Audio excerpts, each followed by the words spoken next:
Today in this 2013 Ford Fiesta, we'll be having a look at and showing you how to install the Roadmaster 4-Diode universal wiring kit for towed vehicles with a 7-wire to 6-wire straight cord.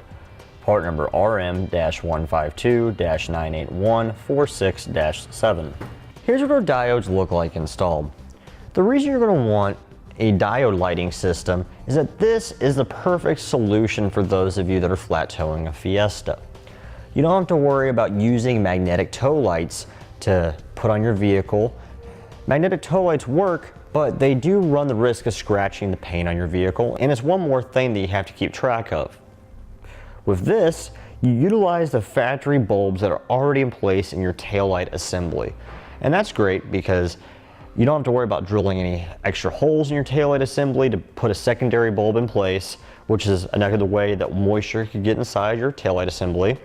This will allow us to utilize the factory wiring in the vehicle.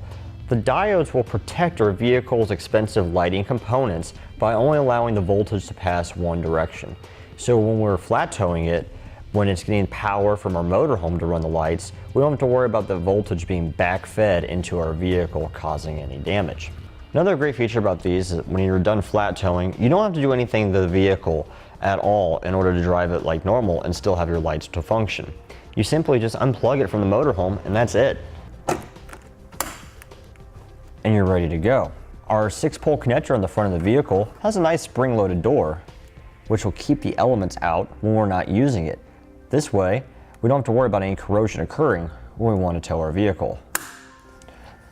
When we're ready to tow, we simply lift up on the door, line up the notch at the top, insert the connector, close the door over it, and we're ready to go. Now for this particular flat tow setup, we used a Roadmaster EZ2 base plate kit with removable arms, the Roadmaster 4-Diode universal wiring kit for towed vehicles with a 7-wire to 6-wire straight cord, the SMI Stay and Play Duo supplemental braking system, the Roadmaster automatic battery disconnect with switch for towed vehicles. We also used the Roadmaster straight safety cables. And for our tow bar, we used a Roadmaster Falcon all-terrain. Now depending upon your motorhome, you may or may not need a high-low adapter to ensure that the tow bar is at level height. We have many different options available for you on our website. And now that we've gone over some features, we'll show you how to get it installed. To begin our install, we'll show you how we routed our wiring. We did this while the fascia was off when we installed our base plate.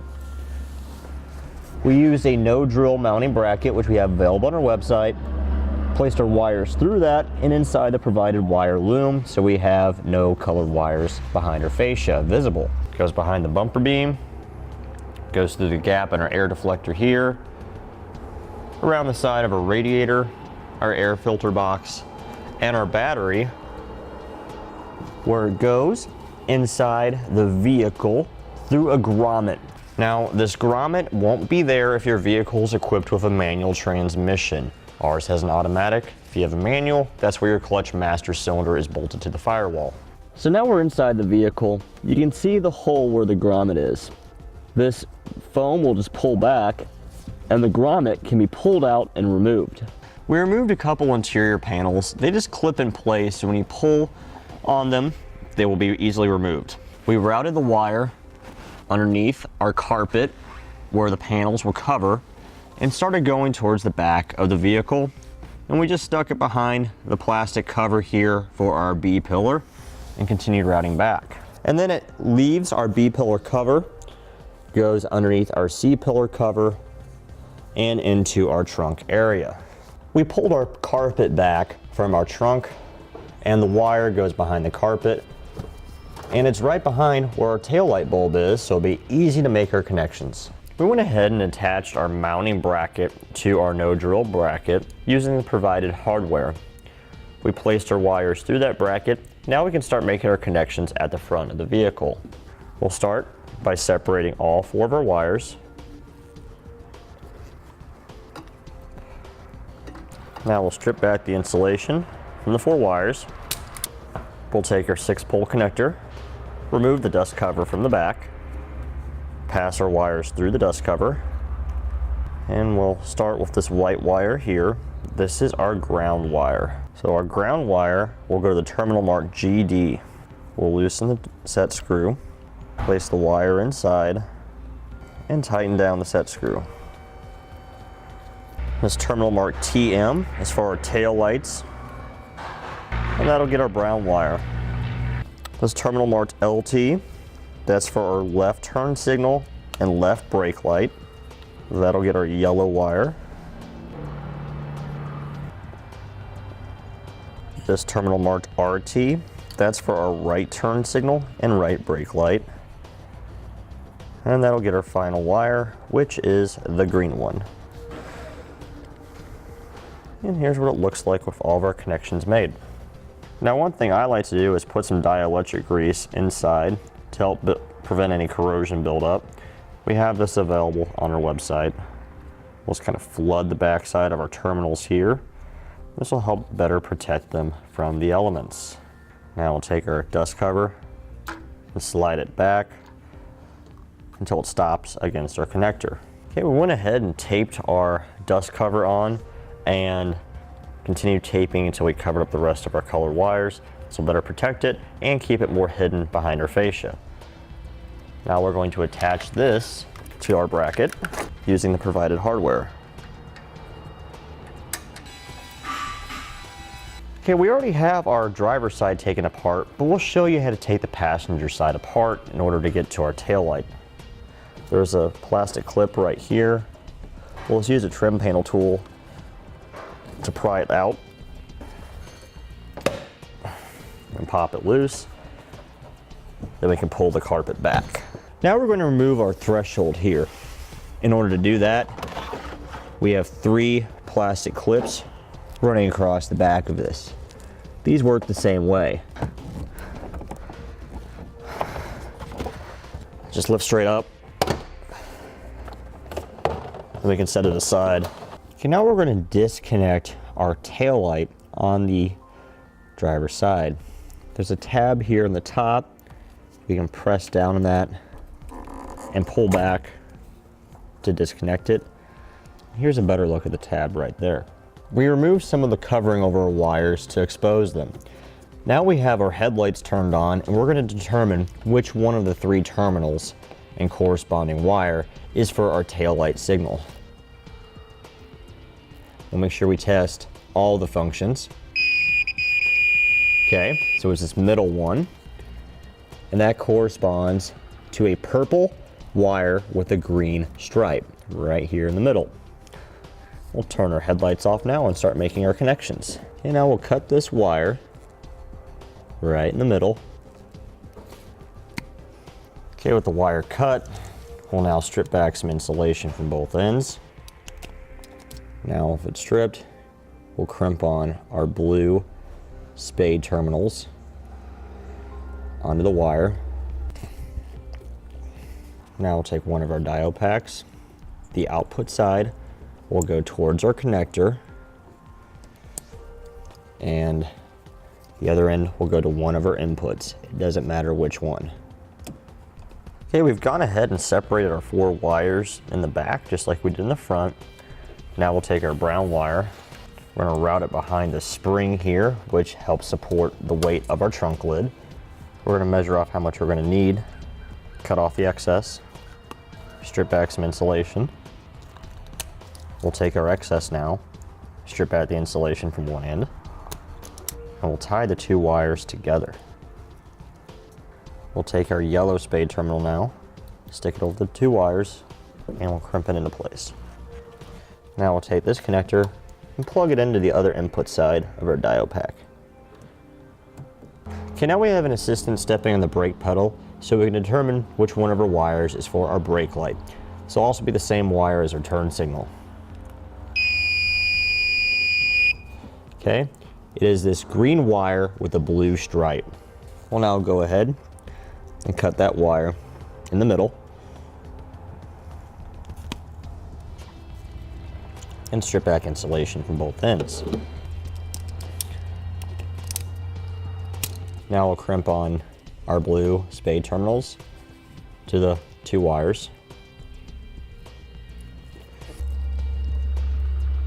We went ahead and cut off our excess yellow wire strip back some insulation, and crimp on one of our blue terminals. Now we'll take our diode pack. The yellow wire will go to one of the inputs. The output will go towards our connector side. And the other end will go to the other input. And this is what it looks like with all the connections made on our driver's side. Now we'll take our connector and plug it back into our bulb.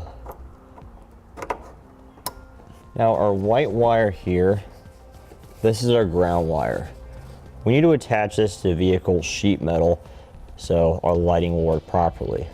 You can do that with the ring terminal and the self-tapping screw, but in order to avoid drilling another hole in our vehicle, I'm going to remove this 10mm nut right here and place the ring terminal under that stud. So we're going to measure off how much we're going to need, cut off the excess, strip back some insulation, and place our ring terminal over the wire, and we'll crimp it into place. Now we'll remove that nut.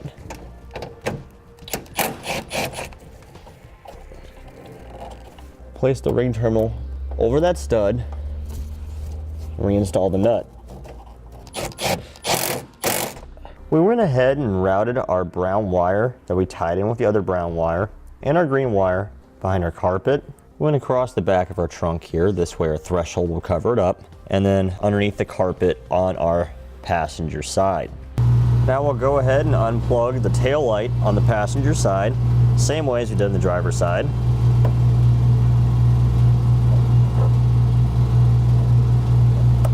Okay, we repeated the same process for removing the electrical tape over our wires to better expose them. We have our headlights turned on now. We're going to determine which wire is for our taillight signal. Okay, it's this middle wire, which is a white wire with an orange stripe. So we'll cut that wire in the middle, and we'll strip back some insulation from both ends. Now we'll crimp on our blue spade terminals to each end of the wire.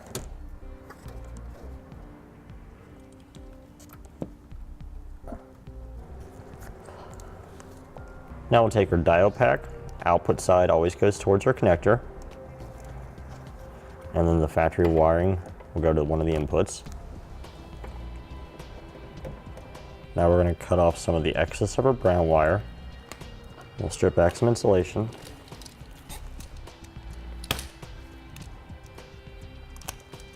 And we'll crimp on one of our blue terminals. And that'll go to our other input side. We have our assistant step in the brake pedal again and determine which wire is for our brake light.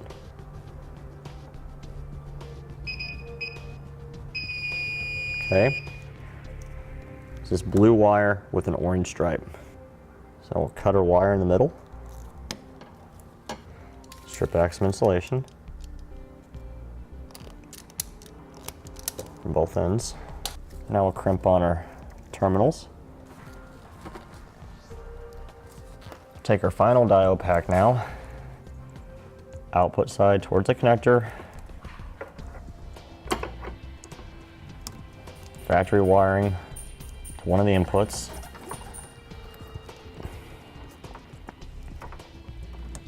And we'll measure off how much of our green wire we're going to need. Cut off the excess. Strip back the insulation. And then we'll crimp on our terminal. And we'll plug that in to the last input side.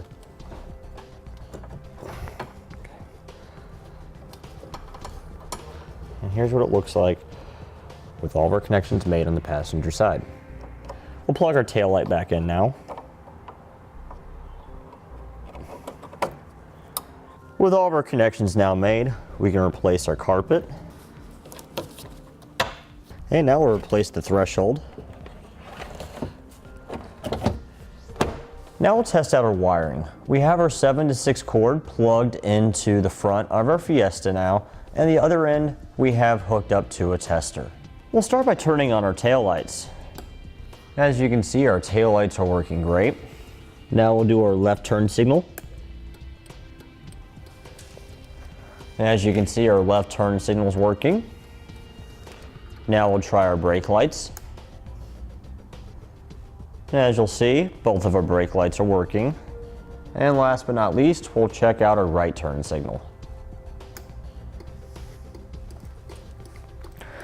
And as you see there, our right turn signal is working as well.